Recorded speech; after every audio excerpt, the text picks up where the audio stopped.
करो इनको थोड़ी धक्को दे रहे हैं बाहर का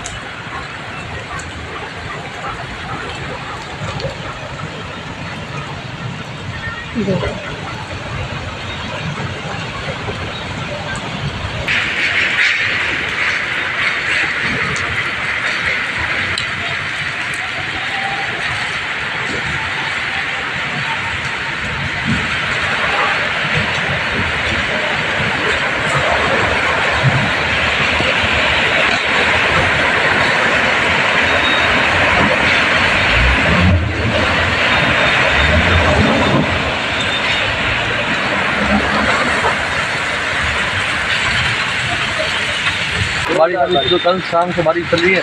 बारिश में बहुत ज़्यादा हो रहा है, थोड़ा ट्रैफिक बहुत ज़्यादा है। अभी पुल सही नहीं बना, अंदर में देखो पानी पानी भर जाता है हमारे वहाँ। देखो अभी देख रहे हो आप, निकाले गाड़ी पानी बीच में रुक भी गई गाड़ी 2-3 बार बारिश। कितना पानी है, पानी निकासी कोई व्यवस्था तो है नहीं, पानी भी ज़्यादा है और रोड सही नहीं है, रोडें टूटी फूटी रोडें हैं, बहुत सामना करना पड़ता है। बारिश शुरू के तेज लोगों को मजदूरी करने के लिए कठिनाई का सामना करना पड़ता है। जो बारिश होती है, बारिश में हर बार पानी भरा हो जाता है। छोटा चौराहा देख लो, ये भी देख लो, कलेक्टर बंगला देख लो आप, अभी 1 घंटे बाद कलेक्टर बंगला हर बार इसका कोई निकास है ही नहीं, तो इसका निर्माण ही नहीं इसकी अच्छे से।